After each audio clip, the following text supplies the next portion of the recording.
Hello, good morning, good morning. Hello, good morning sa lahat ng nanonood, no? Good morning sa lahat ng mga followers. Ito ngayong mga bayan natin ginagawa, ito ay isang ship ng pinder. Ito ay maraming lalaking damage ito. Kaya kailangan ito ay i-repair natin ng pamamagitan ng fiberglass at ating apply ng fiberglass para maibalik siya sa original niya na forma.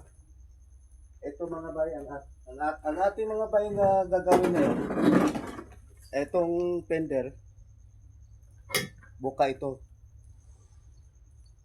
At ating i-applyan ng fiberglass para mabalik sa original.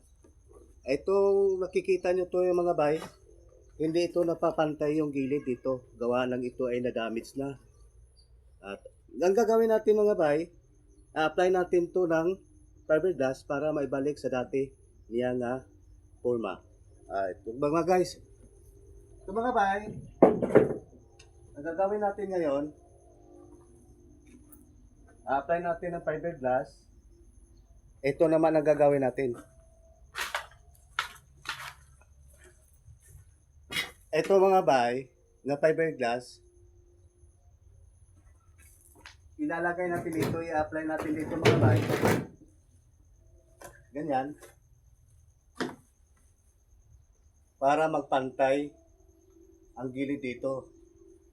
Ang kinakailangan dyan gagawa ka ng pattern na fiberglass para ilalagay natin dito. Gawa lang ito may damage na Kinakailangan natin maibalik sa original. So ngayon guys pagpatuloy na natin ang gawain natin bay. Hello mga bay! Mag-uumpisa na tayo bay sa ating trabaho bilang isang pintor at fiberglass, applying of fiberglass, matting. Ito yung ilalagay natin mga bay dito sa damage portion. Okay bay, apply tayo bay.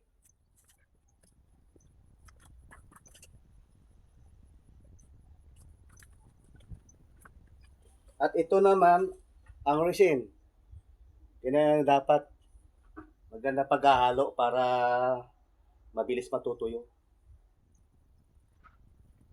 Brush mo natin gagamitin mga bay kay kaunti man lang ito.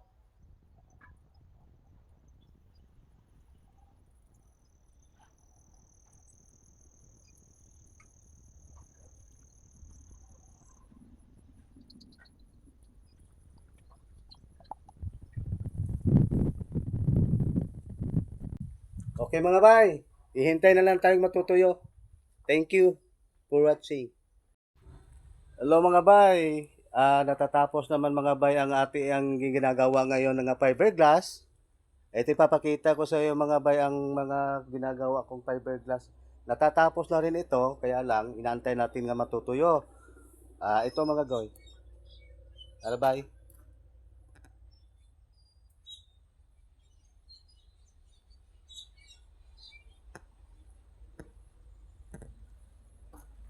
At sa bandang gilid naman mga bay to. Nawawala na yung damage niya at bumabalik na isa sa dati. Kaya lang, apply pa tayo ng body repeller glasurit. Pag-apply natin ng body repeller glasurit, kinakailangan natin medyo malinis para kumakapit na mabuti ang body repeller glasurit. Tapos, apply tayo ng pinta ng color black. So, ayun guys, maniwala po tayo sa kasabihan, kapag tayo ay may nagtiyaga sa bandang dulo, may kasama na ring tagumpay. At isang beses lang tayo nabubuhay sa mundong ito, kaya gumagawa tayo ng mabuti at matulungin tayo sa kapwa. Thank you!